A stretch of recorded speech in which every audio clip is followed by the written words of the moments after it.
Good morning. Morning. Is it morning where you are or afternoon? Yeah, I'm in Las Vegas. Right on, man. How's it going? How was your weekend? It was excellent. It was excellent. And yours? I feel like 10 or 12 years of work is finally paying off, so it's been good, man. Well, good for you. Yeah. So you said you would suggest that we get on a call. I wanted to talk to you about recording some content. We tried to connect last year, but we didn't. And so you said that I could benefit from being on a call with you. Mm-hmm. Yep. You can. So, first off, let me just say that I replied no thank you initially. And once somebody says no thank you, I don't bother replying to them again. I just take them at their word. Okay? So, first of all, I spend a lot of time with a lot of people in the marketing space that are big-time marketers. Some of them do advertorials for Tony Robbins, other people like that, Russell Brunson, things like that. When I saw your video, it was, I'll tell you, there are a couple of things in it that I did not think were very good. Actually, I thought that was probably one of the worst videos that I've seen in terms of marketing. I mean, your clothes didn't fit. You had your shirt unbuttoned for a cleavage shot. You have a lanyard hanging out of your back pocket. All of that is not part of an image that I think you want to be putting out there. Okay? When I put stuff out, and having a tie or not a tie is not the point. It's about looking well put together. And yes, I understand you lost you lost a lot of weight, 50 pounds, I believe you said. But that doesn't preclude you from having a tailor come to your business and fixing the suits, or maybe at this point, 50 pounds. I have a friend of mine who lost 140 pounds.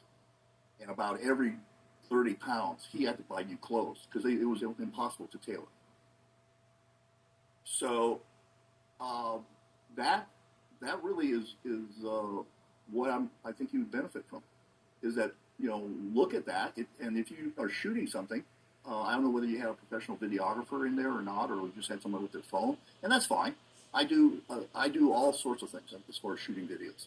I've had videographers for my webinar that I shot, and very careful about what's staging and what's in the background. I do guerrilla videos that are on the move, that I'm on the street or maybe somewhere in a restaurant or in the gym or whatever. But I'm very conscious about, one, my background, and two, how I appear in the movie. Even if I'm in the gym working out and doing a workout, I'm very conscious about it. I make sure that my shirt is not bundled up, even in the gym, and all sorts of things. So I think that's my benefit to you.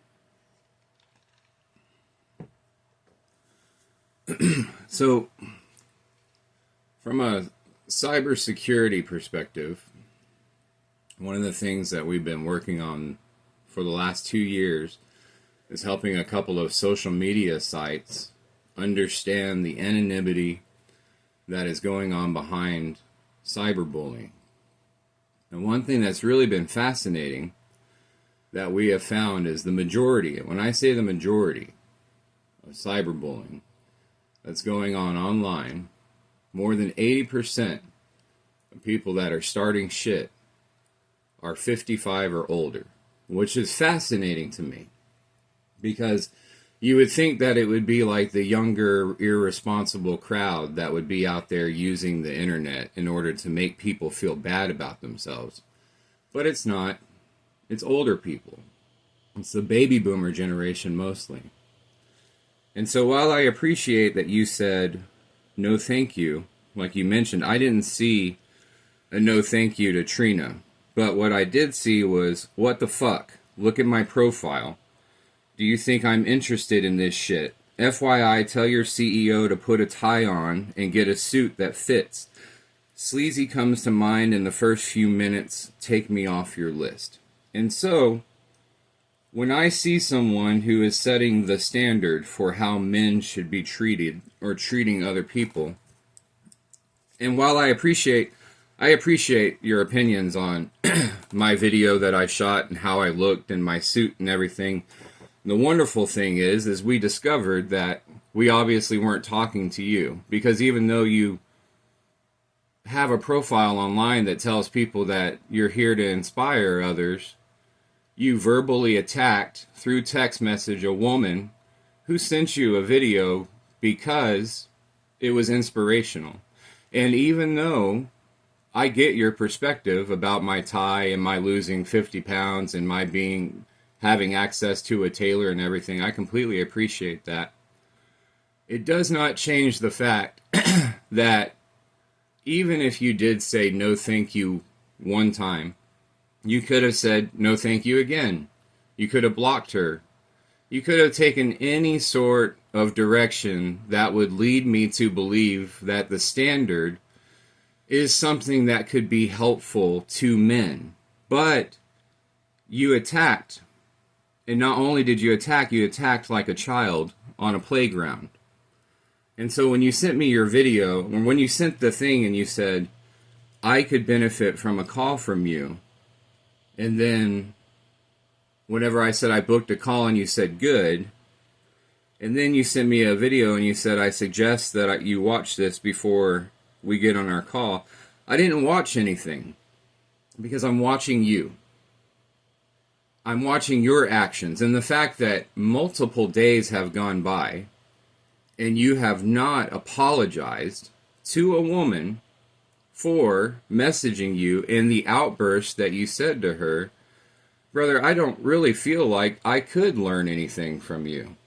I was hoping that this call was going to be very positive, but all you've done is point out things that I did that you would have done differently. But the thing is we're not the same person. I don't do things like you. I would never tell somebody, what the fuck, look at this shit. I would never do that. And so I can get a tailor, and my Porsche lanyard, my Porsche lanyard has a story. The guy that I bought it from on eBay, and whenever I bought it, I had the opportunity to spend $40 or $50 on a nice new lanyard. But this one was purchased in 2015, specifically September of 2015, at the Porsche factory in Germany by a gentleman that I didn't know. And the significance of that is, it was in September of 2015 that I started my software company. And so whenever I bought my first Porsche, like I said in the video, it's a physical manifestation of where I am in my spiritual journey. And a car that can help someone start conversations without them having to start the conversation is really, really cool. It helps in sales. Oh my gosh. Like, I've met investors just by having the car and by having graphics on it. The other day I was in the gym and I looked at my phone and I got a notification that I made $1,000 because somebody in the parking lot scanned something on the car and they bought it. And so whenever I have that Porsche lanyard with me, there's significance to it. And it's because I feel like that Porsche lanyard was bought for me by a gentleman that I didn't know, who was connected to me in the universal sense that now I have the Porsche. I have the lanyard. I have the lanyard that was given to me by a guy that bought it for me 8 years ago, who didn't know me or know that I needed it on this journey. You know, I weighed 400 pounds before I became a trainer. And one of the things about my body, I come from a very obese family. If I don't go to the gym for more than 2 days in a row, then all of a sudden it turns into 2 months. So whenever I say I lost 50 pounds, this is actually the 5th time in my life that I've lost more than 100 pounds. And it has nothing to do with discipline or lack thereof, as much as it has to do with circumstances that are beyond my control about the way my metabolism works. And then I've had circumstances in my life that have taken me out of the gym. Mother died, father died, aunts, uncles passed away, had kids, whatever it is. And so, regardless of how it is that I choose to market, and regardless of what video I put online, that video so far has received, as of this morning when I checked it, 1,947 impressions. It has gotten a bunch of really good comments. And on top of that, about 16, 17 people have put themselves on my schedule because of that video. Because the people that I was talking to in the video, they saw it and they were inspired by it. And whenever Trina told me, she said, hey, there's this life coach. I'm like, heck yeah, send him the video. Like, we were supposed to talk last year, but we never got a chance. This will probably be an opportunity for us to start a relationship. No one had any clue that that's how you would respond. Because regardless of how you said you responded the first time, not only did you respond unprofessionally, but you responded uncharacteristically to the way that you present yourself on LinkedIn. And if anybody knew how you responded to a woman who you made cry, while you're telling everybody that you have a powerful wife and 2 powerful daughters, then I just don't think that that would be the standard that people would want to abide by. Because right now, the standard looks to me like a platform for insecure men.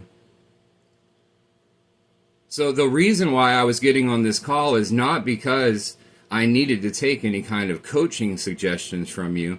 It's because I was hoping the reason why you wanted to get on the call was to take the higher ground for the situation that you caused, not us.